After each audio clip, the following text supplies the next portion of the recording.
good evening to those out there who have tuned in tonight. We are back with another audio retrospective by yours truly, and before I introduce this new entry in the series, I just want to say I was floored by the overwhelmingly positive response to my retrospective on Cronenberg's The Fly and its sequel. My guess is that everybody out there was craving a little body horror during these rough times, but regardless, I do appreciate the feedback, which brings me to the next film being discussed today, thus being John Boorman's fantasy epic Excalibur from 1981. And I'm delighted to be joined by a special guest. He is a filmmaker, comedian, and a well-versed fan of this very film, Jerry Jensen from Headshot LLC. My pride broke it. My rage broke it.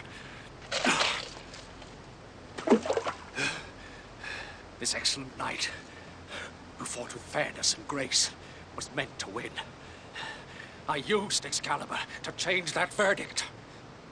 I've lost, for all time, the ancient sword of my fathers, whose power was meant to unite all men, not to serve the vanity of a single man. I am nothing. How's it going, man? Not bad, man. How are you? I'm doing real good. I'm doing quite alright. I'm surprised we haven't done one of these ever. Like, this is like, I don't know, it's been a long sort of while since we've been sort of in the same social circles and haven't really connected and done a crossover like something like this. And I don't know, glad to have you on right now. Yeah, it's strange that our paths hadn't crossed this intimately in a while. Like, you've been around, some of my content for a while, and actually, I think once I started following you on social media, I checked out your podcast as frequently as I can. My listening time was really like minimal. I didn't even listen to the Stuckman podcast when Lores put it out. I listened to like 30% of it, and I fucking cut out. That was a fun podcast, by the way, because I was just anticipating something really awful to happen, but it came out very peaceful in the end, and I'm hoping more crossovers with Chris Stuckman, maybe on Civic TV or something, happen eventually. But that was a fun listen, regardless. I mean, he seemed like a nice guy.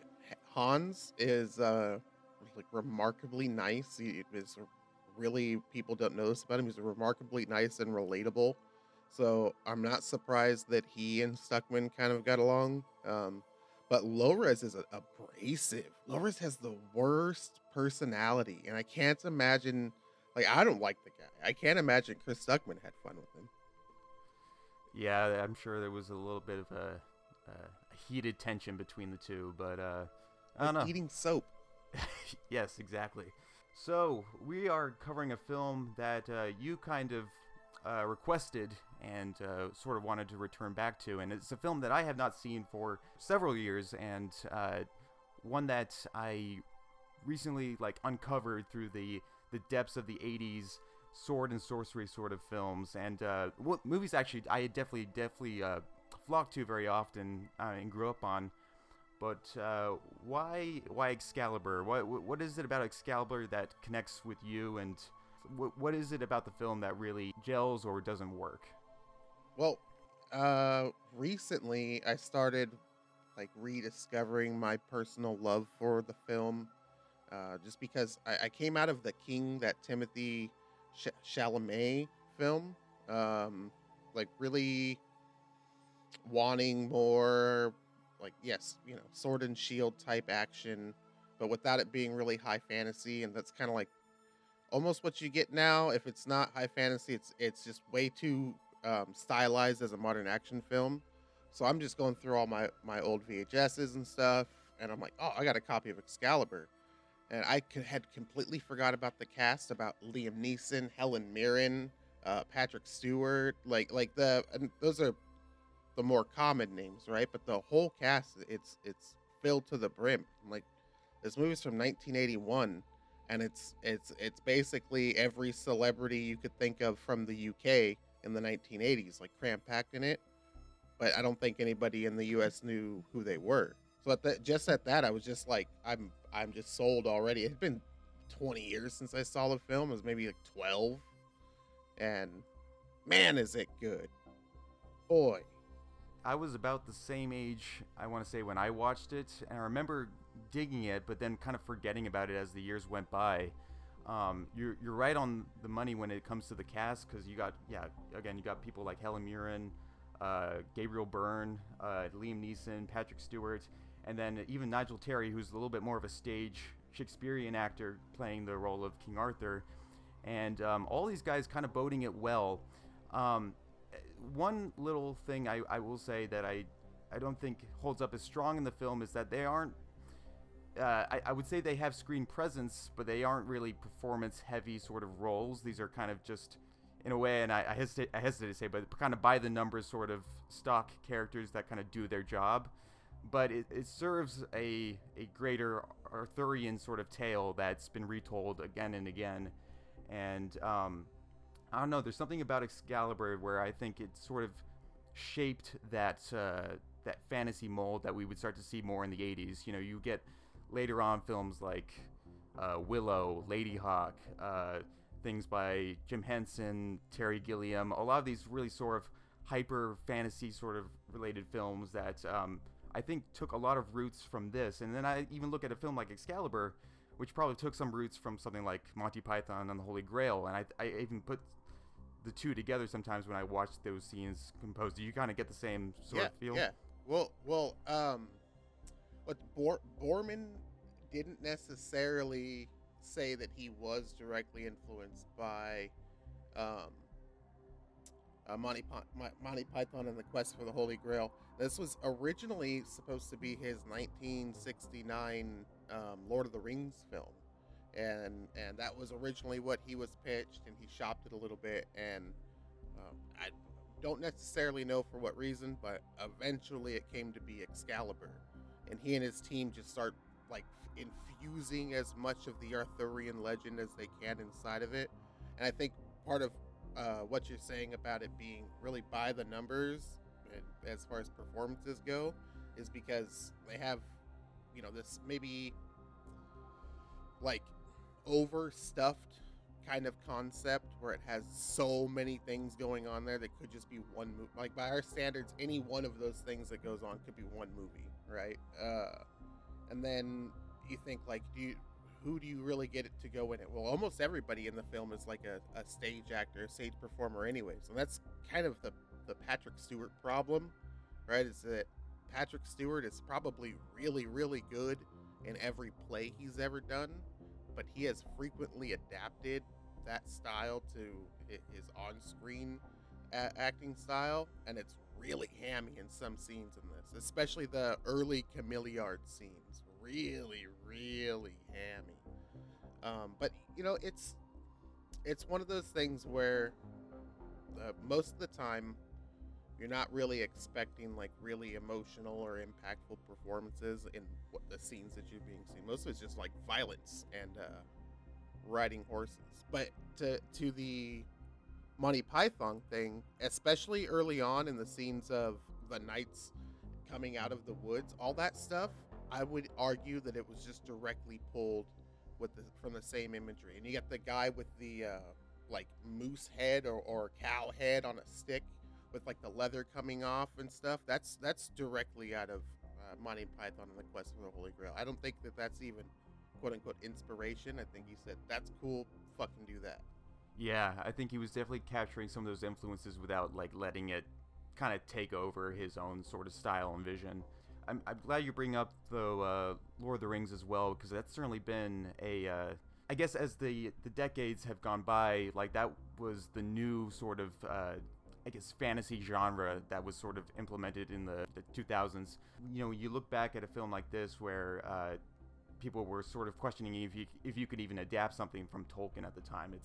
It was daring, and then what we ended up getting was the Ralph Bakshi Lord of the Rings film, which I hope to eventually sort of cover on this series at some point, because that's a fascinating film on its own right. But there's something about this film where the way it's paced is there's like a sort of a clear 3-act structure, but it's 3 sort of tales. While I will say it's paced well in those 3 sections, there are times where I think time passes so frequently that I can't quite get a good grasp of where things are sort of going in the film.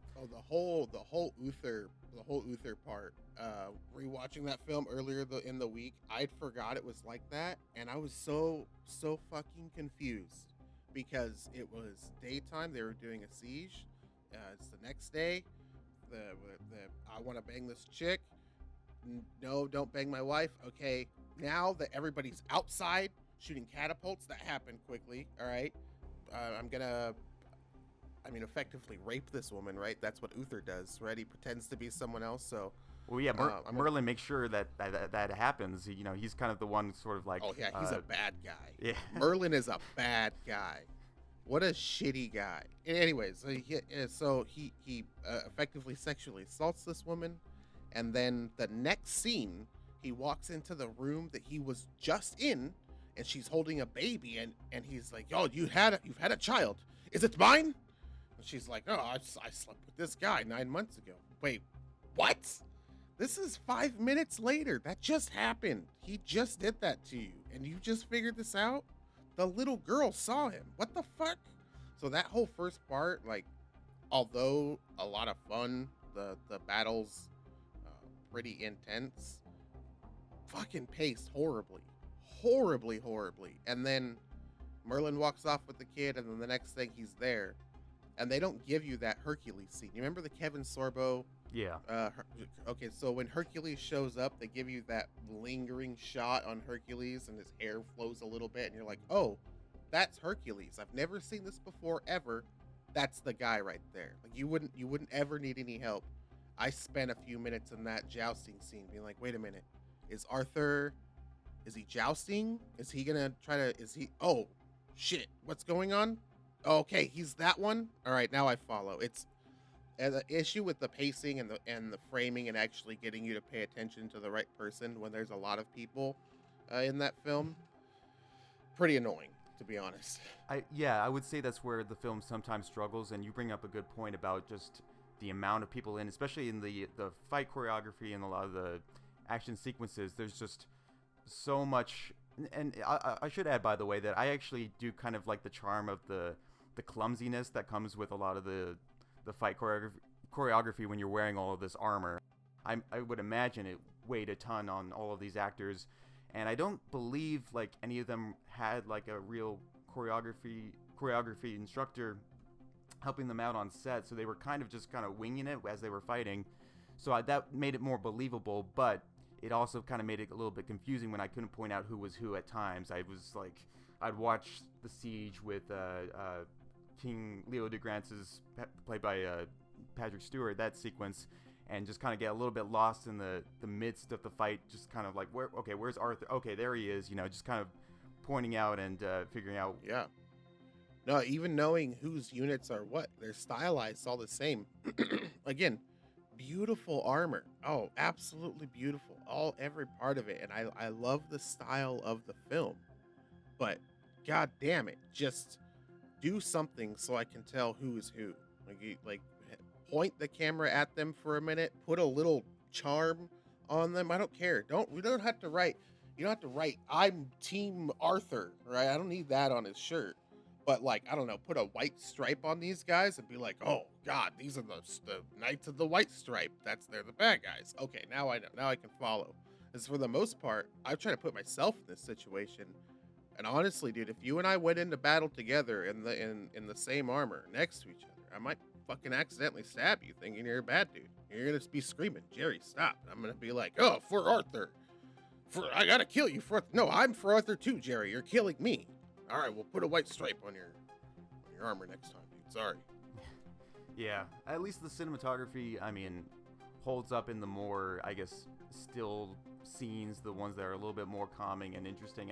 There's a lot of downtime, I would say, in the middle portion of this film where there's not a whole lot going on. It even hits a point, I think, where the Knights of the Round Table are sort of kind of bored with their lives. They've gone on so many quests. They've already hit a point where they've hit like a prosperous sort of freedom where they can kind of just do whatever they want. And I like that we see this sort of undercurrent of Morgana sort of kind of seducing some of these guys and turning everybody against one another. And I guess the main plot point was, by that point, Lancelot kind of doing his little fling with Guinevere by sort of outcasting himself in the forest and kind of luring her into his life a little bit more, and King Arthur just completely dumbfounded by the whole situation. I think that's where I got more invested again, just because that kind of drama in a period like that is a little bit more interesting. I don't know if you have a... Sure. No, I absolutely agree. And actually, to speak to the length of the film, it would have been like a half hour longer if they included the scene of Guinevere being attacked by like forest bandits, right? So, and they expected to make a longer film than what they did, and that probably would have been a cool scene that 40 years later, you and I could talk about, like, really cool. That I liked all this, blah blah blah. But I couldn't imagine 1981 sitting in the theater for 3 hours in that film. Because it's just, to me, it's not a movie theater film with, like, there's a lot of dialogue. There's a lot of trying to, like, kind of pay attention and catch on what's going on. And then the action, while, again, beautiful, it's not really mixed in, like, the theater, action with all the action sounds. It's a really sit down and enjoy the fight film. But extending it another half hour again, yeah, it could be fun for us, but 1981, we probably wouldn't have heard much of it to be talking about it by now. Probably would have tanked the film.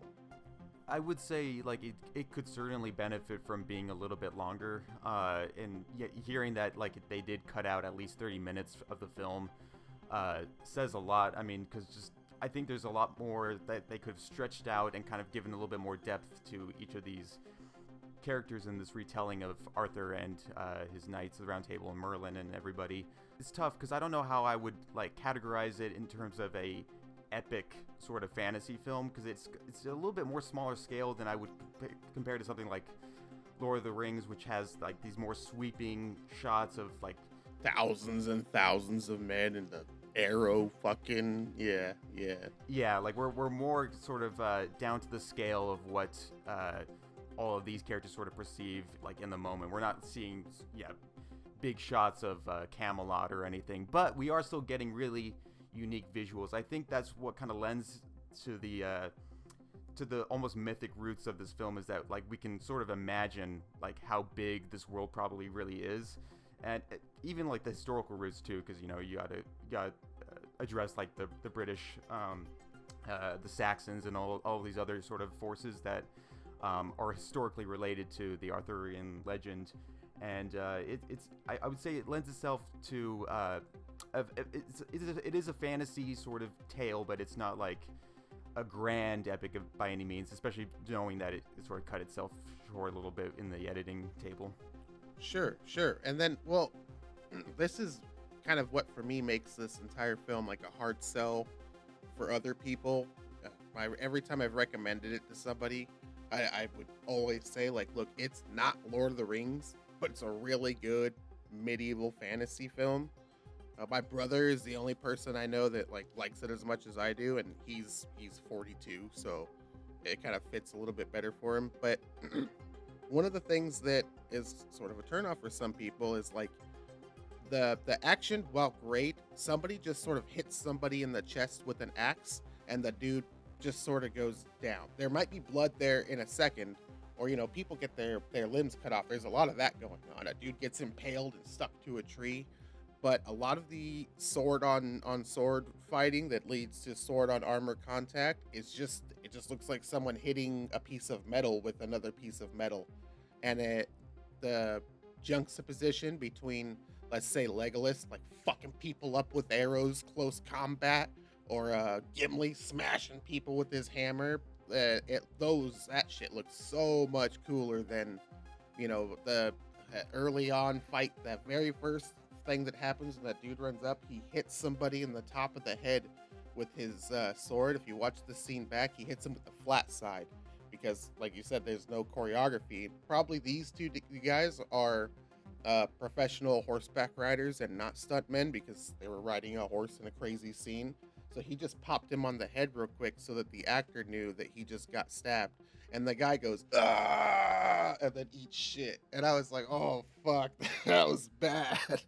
But, I mean, again, it's 1981, and we're talking about the Boorman, whose idea was, I want to focus on the fantasy elements of a film and not so much have to worry about every single slash and cut and kick and punch. And I really, that's sort of going to be his excuse why we don't see distinct differences in armor until the later part of the film, when everybody is, shining with their whatever the fuck makes them all shiny at the end. Yeah, I think that definitely speaks to definitely a couple of the fight sequences with Lancelot. I know there's that bit between Arthur and him where Lancelot is sort of looking for a leader, and if King Arthur's the one, he's got to basically defeat him. And he uses Excalibur's magic at the last minute to sort of get back at him, and then I actually kind of liked this moment where Arthur sort of feels bad and throws the sword into the lake, knowing that he used his power just to get the upper hand on Lancelot. And then that's what sort of kind of bridged the connection. And then again, like playing to Lancelot as the character, like sort of play to the betrayal sort of side, where he starts to sort of veer into his life more as a knight, but longing for Guinevere and sort of secluding himself from the rest of the group. And eventually, this is a moment I forgot, where he, I guess, becomes like a barbaric homeless man and creates a little band of people to just sort of rebel against, I would assume, just life, because he can't live with himself, and he can't live with the order that he used to live under. And then he eventually it does sort of come to a nice close, a nice conclusion in the final battle, where he comes to the aid of Arthur against Mordred. But yeah, up until that point, like, I'd completely forgotten that was even a moment that happened in the movie, and I don't even know if that happens in any sort of telling of the book or like the greater Arthurian legends. Yeah. No, I that's something that I was actually going to bring up. When that scene happened in my head, I was like, Lancelot started his own Capitol Hill autonomous zone. The Lancelot Chaz. That's what he did. He got all his anarcho-syndicist friends, started his own country right in the middle. That's pretty sweet. No, but one of the things that I would say about this film is it did a really good job with its creative liberties. Where it decided to make some shit up or fuse things, I think was well thought out and well executed. Maybe the Arthurian legend doesn't include some of these things. Maybe different tellings of Merlin make him seem like a much nicer guy and not so scheming.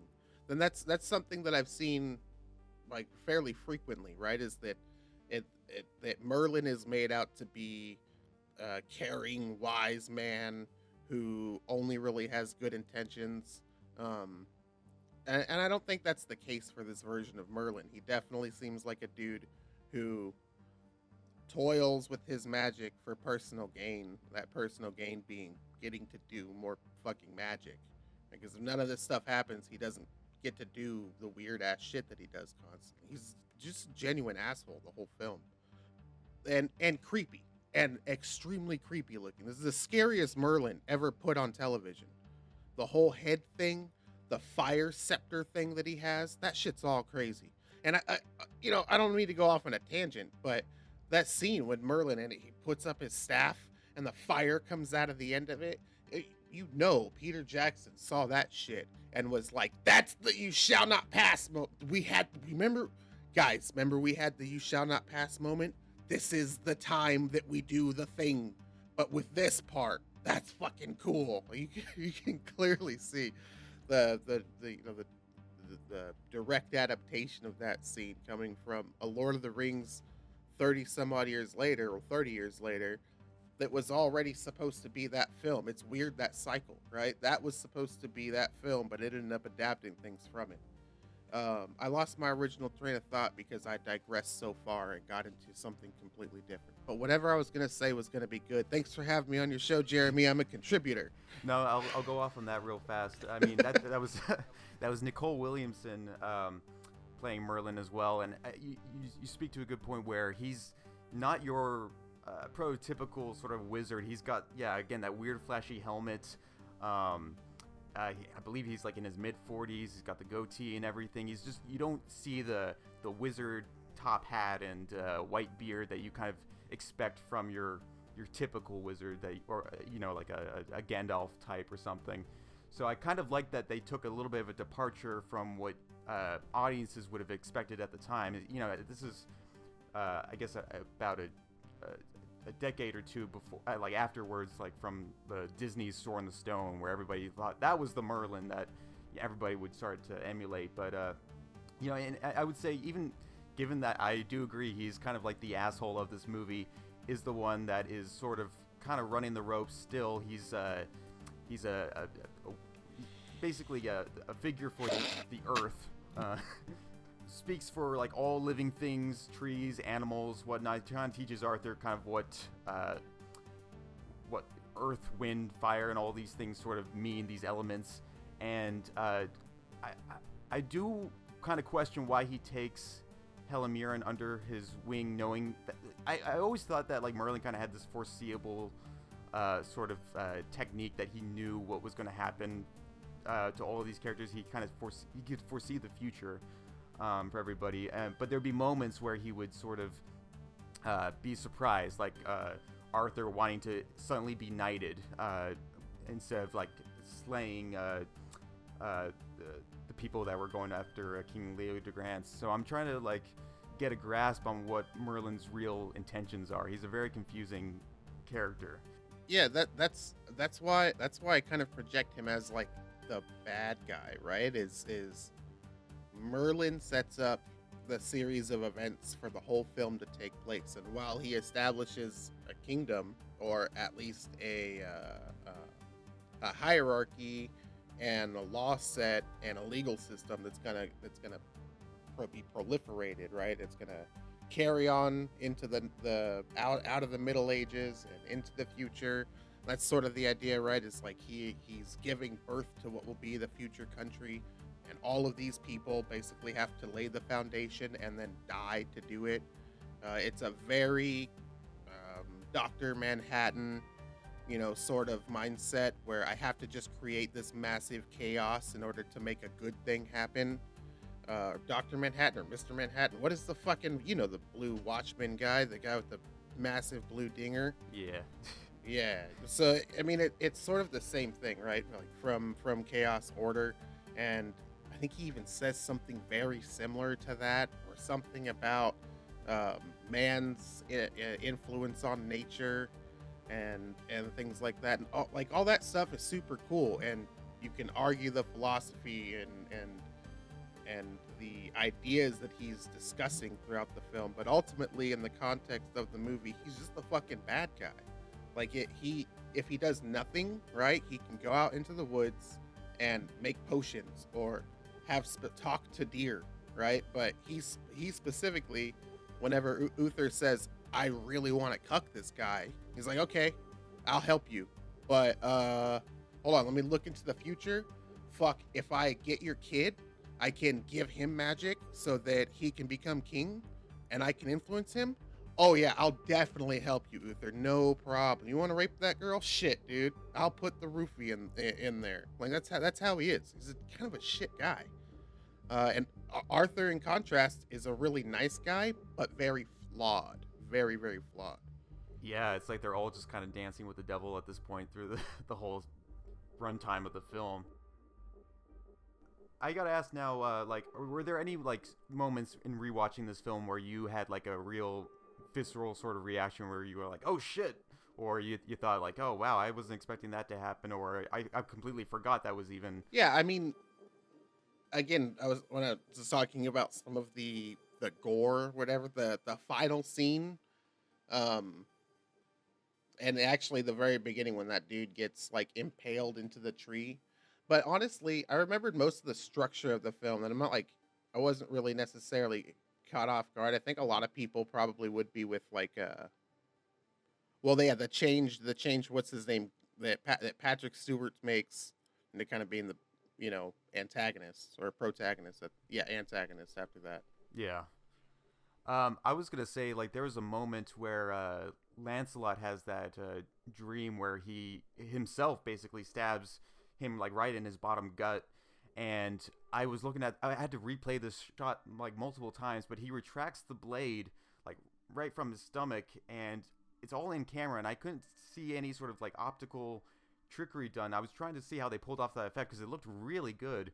And there was also another moment where I know at the siege of Leo de Grance's fort, there's a bit where King Arthur jumps off of the balcony and knocks off a guy from his horse, and I assume it was probably his stuntman at that point, but clearly he was getting trampled on by this horse as he hit the water. I was watching it like, that is brutal.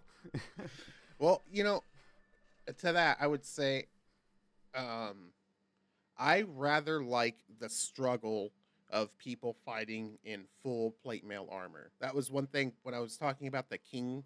I absolutely loved the 1v1 scenes that happen in the king because it is a struggle. You can hear the breathing and the armor clanking, and you see guys punching each other where it very obviously wouldn't hurt at all because there's armor there. And I oftentimes, particularly, I would say, again, I'm more partial to the earlier parts of the film, at the end of the film, and Uther running after having been, cut on his side and falling down in the mud after being ambushed and trying to avoid the people. And that whole part where he's like moving through the river and the mud, that, while it's not the same as having like a reaction to something, some type of viscera, right? Some type of blood and guts. That to me was really emotional because he's having this like boner moment, right? Where he lost his brain because he was really just attracted to this woman and fucked up and is now paying for it. And in his last his last struggle to stay alive is a literal run for his life, bogged down by armor, bleeding, crawling through mud.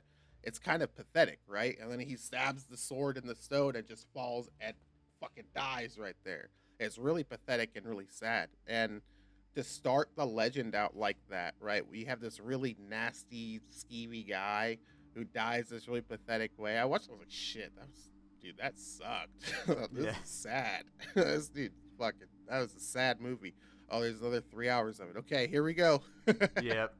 His final words being none other than like, nobody will wield Excalibur but me, and stabs it right in. Yeah. Dude. Oh, you're so pathetic. My heart breaks for you, my dude. Oh. I would say that sort of dirtier tone definitely transcends to the third act of the film, which I even would say like goes into some horror territory at points where I guess Morgana's sort of kind of running the ropes here, and all the knights of the Round Table are sort of falling apart and going on this quest for the Holy Grail, and one by one are just sort of getting outed again and again.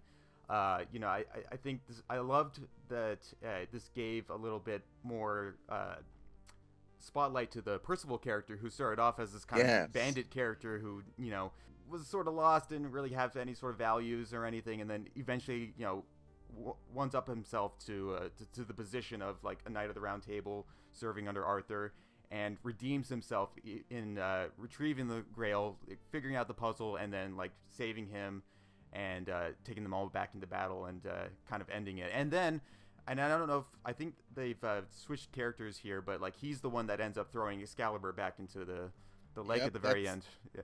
That's another time where the creative liberties they took, I think it didn't hurt anything, right? That might not be what you read in, I don't know what they learn about in school in the UK. I'm sure it's all about potatoes and King Arthur. And I'm sure they don't read about this part because it's completely fabricated. But in the context of a film, to have a character have a redemption arc, or really, a storyline where he moves up in hierarchy, moves up in status and social status, and you, the viewer, can watch him grow from maybe semi-confident or incompetent to extremely competent and really confident, and then have him do what is effectively a sacrificial move, right? If he he could be skeevy and conniving and effectively take power for himself if he could, if if the pieces were all right, having access to the sword is exactly what you need. But instead he's like, fuck this, nobody needs this, this is a bad thing, it's going back into the water. And I think that, again, whilst being a creative liberty, oh dude, it's so impactful, so good. It makes that Percival character, he's really the only guy that has a fully fleshed out character where, or character arc, where he goes from one thing to another and it completely makes sense. I absolutely love it. Yeah, him throwing Excalibur back into the lake is almost like a little bit of a fuck you to Merlin, you could say. Mm-hmm. In fact, not to digress, but that whole moment where Merlin kind of gets trapped in that like ice sort of shield thing, that was like a moment where I was kind of just applying, like, finally, like, let this guy just Yep. like, well, isn't that's like all missing in hyper fantasy now, right? In fantasy films, when it comes to magic and spells and curses and all this other stuff, I feel like they are very cut and dry. Fireballs and stuff like that are like dying. The very basic stuff that you thought wizards could do before is going away, and it's becoming way too over intricate, right? This dude just gets trapped in like ice. He's a super wizard and he's just like trapped in ice. That shit is badass to me. Like whenever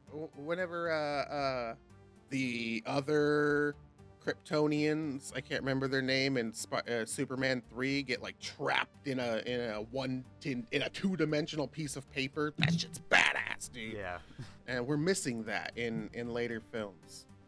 Yeah, you bring up Superman 3. That has one of the scariest sequences I watched as a kid, where I want to say that it was like that one scientist just basically turns into a robot and zaps one of the other characters. I was just like, shit, this movie got real for a second. Of all the Arthurian sort of tales that have been retold in cinema, so I'm thinking like we had that Merlin miniseries with Sam Neill. There was that Clive Owen King Arthur movie that you can tell was harping off of the success of Lord of the Rings, or even like that recent Charlie Dunham vehicle with that Guy Ritchie directed.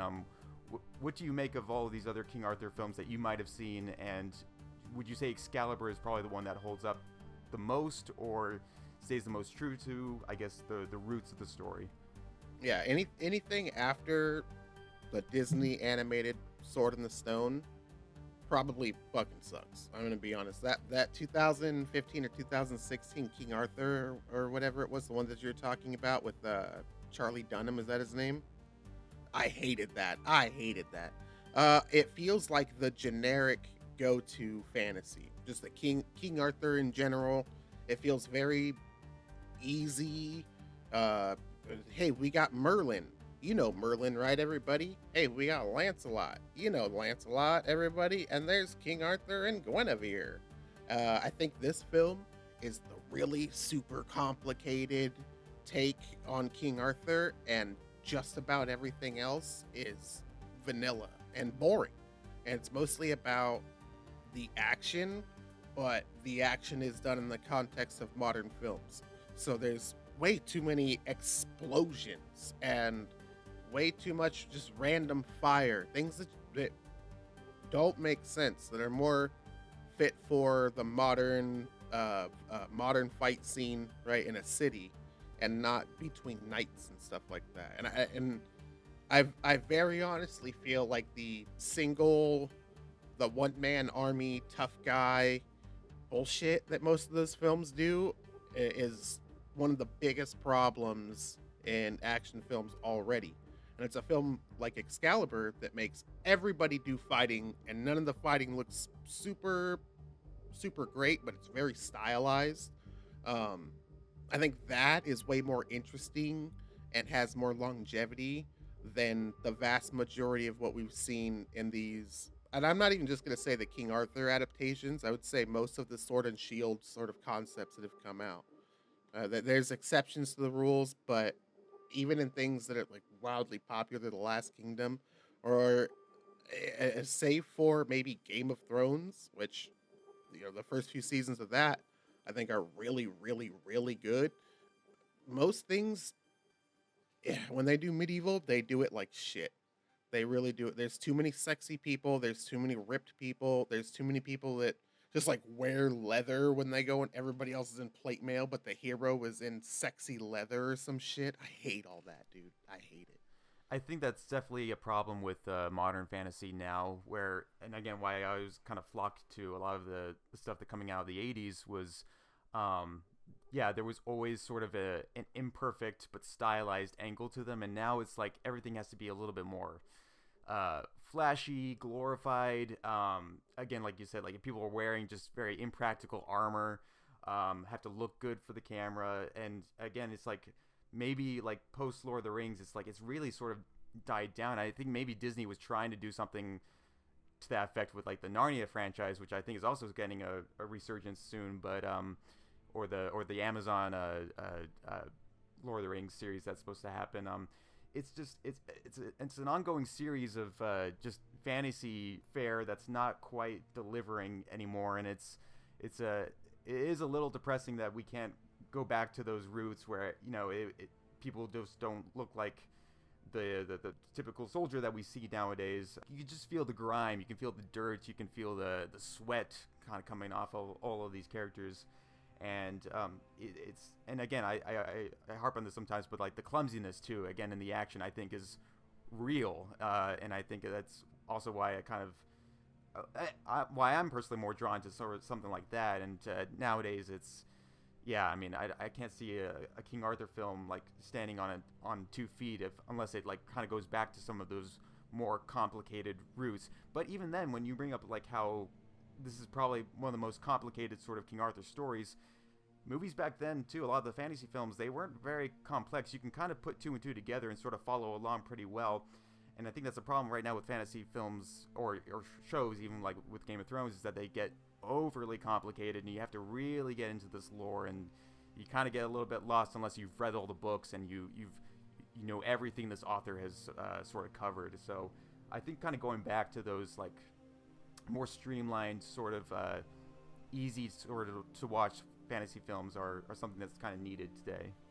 Well, it's something that I've discussed before, where I think maybe we have what I can kind of call Star Trek fan syndrome, where if you're a writer and you're trying to write what you think is going to be the first film in a franchise because you work for one of these mass produced film organizations, right? These film production companies that essentially tell you like, hey, this is going to be the first vessel of a extended universe, or however their post 2010 marketing is going to work, where because we as several generations got really good at pointing out every single character on shows like Star Trek or films like Star Wars, and knowing in-depth lore that comes from years and years of fandoms. I think a lot of these writers, or especially the executives, see that and think about that whenever it comes to writing. So they're not realizing that we learned everything about Star Trek or Star Wars or Lord of the Rings over the course of a 30-year period. They're just remembering that we know all that shit.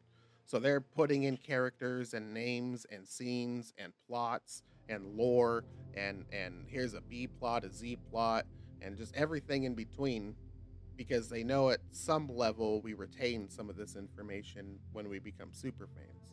But the problem is, even as a guy that watched every episode of Game of Thrones on Sunday when it came on HBO or whatever, I fucking forgot shit so fast. I mean, I forgot what we were just saying over the course of literally 30 seconds, but very honestly, most people are gonna be inundated with too much shit, and unless they actually dedicate themselves to learning each and every individual character, there's gonna be massive holes in their memory, and it's gonna ruin their appreciation of the film, because they're gonna be like, yeah, the one guy that did what was it again, and they forget. So I think, yeah, if we could get to some of these films that focus more on the style, streamline plots, like really just get down to like one or two things going on and focusing on doing those really well, we would be much better off, because there's a lot of clutter in a lot of genres. Absolutely.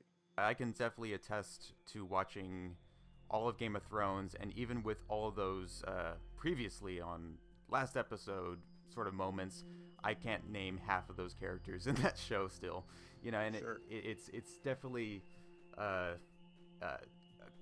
a confusing sort of debacle with where the genre has gone. I think we just kind of need to bring back some of the Xena Warrior Princess sort of series, and the Kevin Sorbo Hercules sort of shows, which kind of get back to the roots of what kind of got audiences sort of like really jazzed about the whole genre. So I mean, I'm optimistic. I'm hoping like we'll see more stuff. I know we're getting other things like the Witcher series, which I think was just mediocre for most people, but that's probably where it's kind of on the rise right now. It's like we're not seeing a surge right now in fantasy films or other genre filmmaking, but definitely video game adaptations for sure. And we'll see where that kind of goes, especially the fantasy ones. And I don't know, we just gotta hold out for the best. Well, yeah, I would like to see more things done like in the modern context, like The King, right?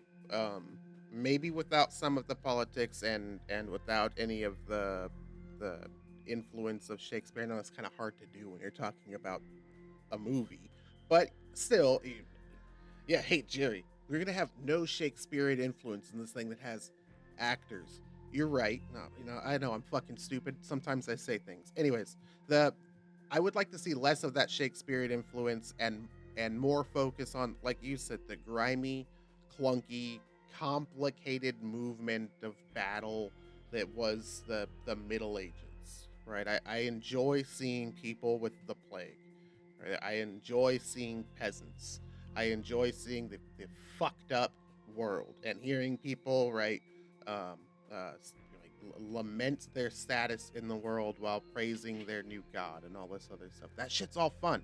I love all that shit. I'm sort of bored with the plot lines that they're giving us in a lot of films, and I would like to see, like I said, more streamlined things. I would like to see it get more straight to it. This is what this film is about. I know you don't give a shit about these side characters, so I'm not gonna do too much with them, right? I'm gonna develop them. I'm gonna make them interesting. But we're not gonna spend a whole bunch of time literally listening to them talk about their backstory. I'm gonna show it.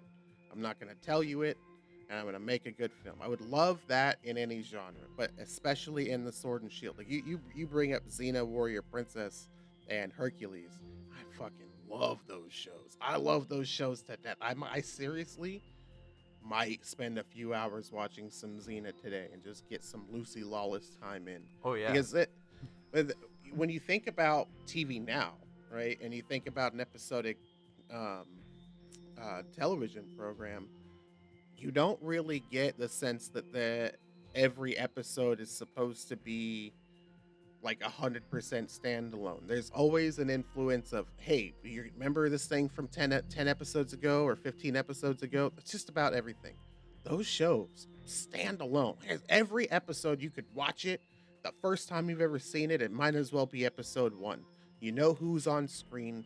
They do that thing where they say everyone's name in the first scene when they show up.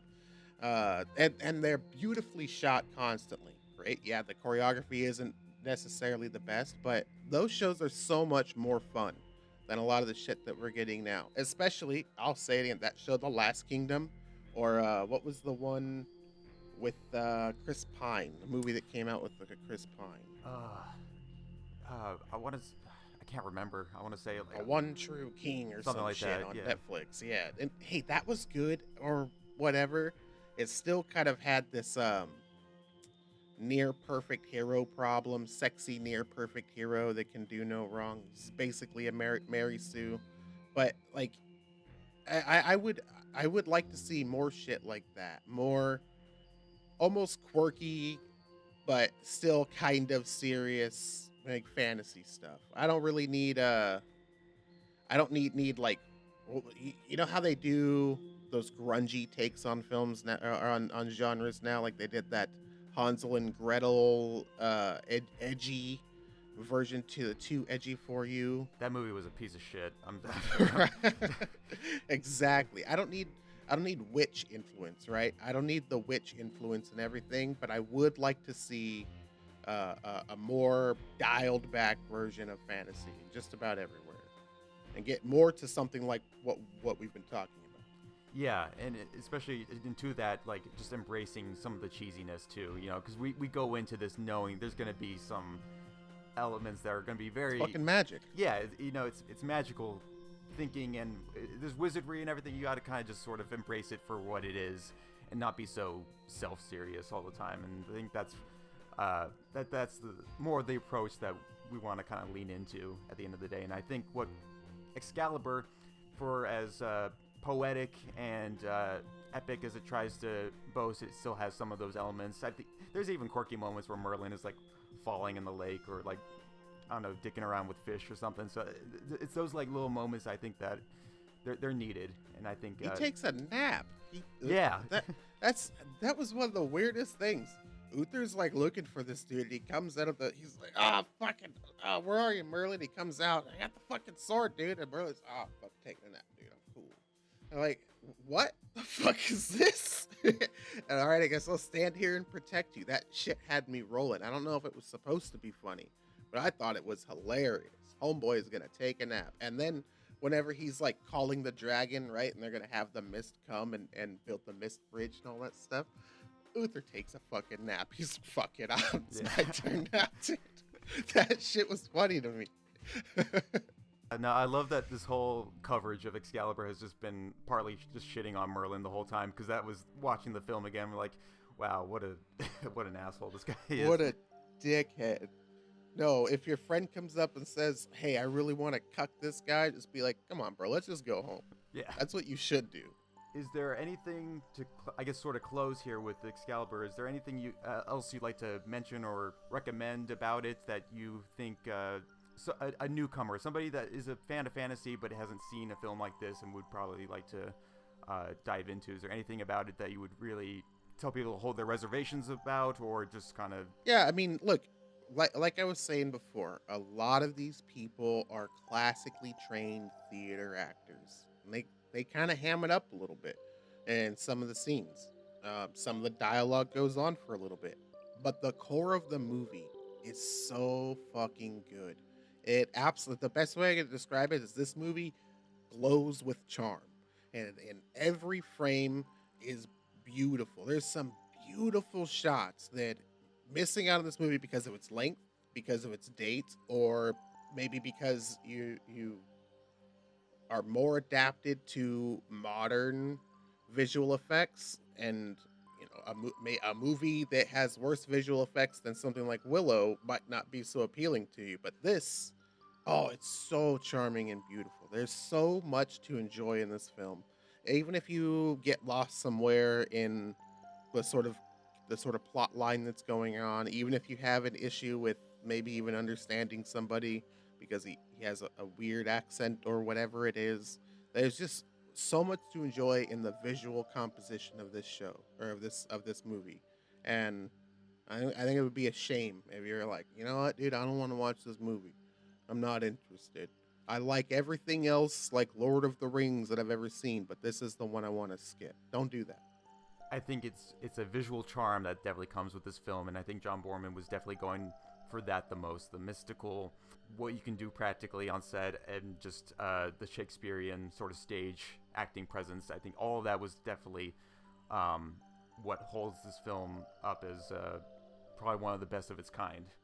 And yeah, I would recommend it to people who are, I guess, just very open-minded to this kind of this way of filmmaking in the past, and not as jaded by the fantasy films now post Lord of the Rings, I guess. Actually, you make me think. I think a good way to describe this film is, you know how Vin Diesel made a movie about a D&D campaign that he and his friends had for a long time, that Witch Hunter film or whatever it was called.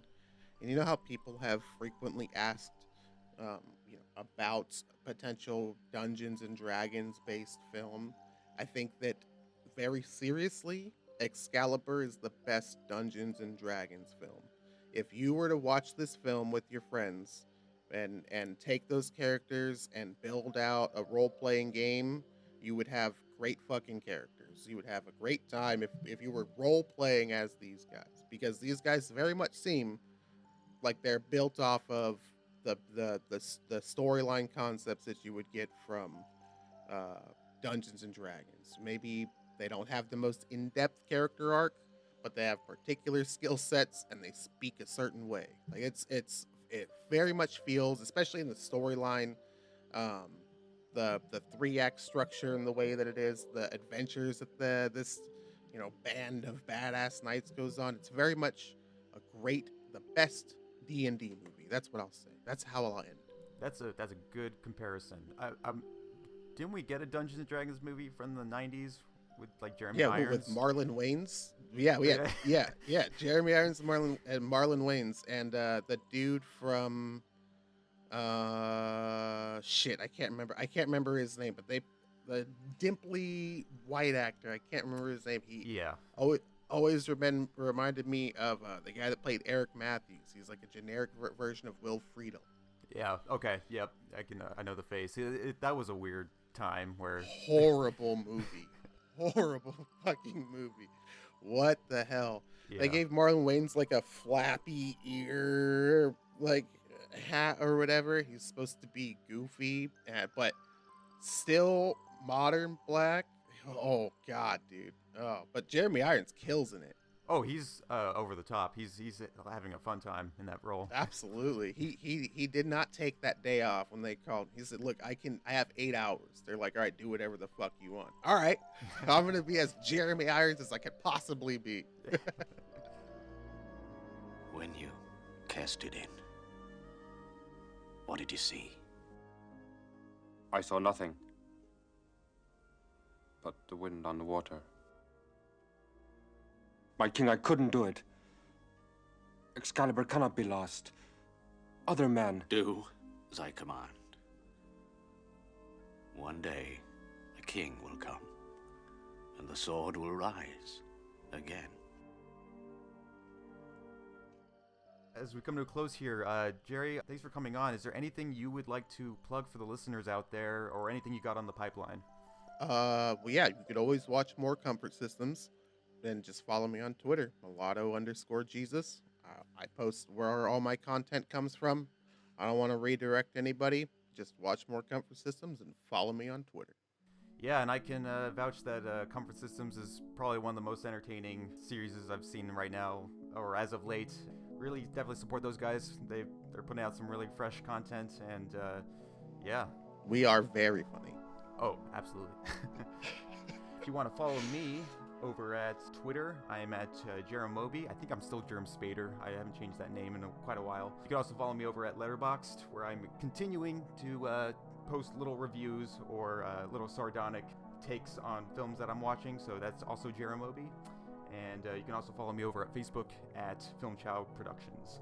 Thank you so much, Jerry, for coming on. And hey, thanks for having me on. It was really good to have this conversation with you. I think maybe there might be your listeners who are like, oh, these guys have talked before. We did maybe 3 minutes of kind of familiarities. This was our first conversation. Feels like we've been talking forever. You're a great host. Thank you. Yeah, hopefully we'll do another crossover in the future, hopefully. So, yeah, pleasure to have you on. So, all right. Thank you all for listening, and have a good night. Good night.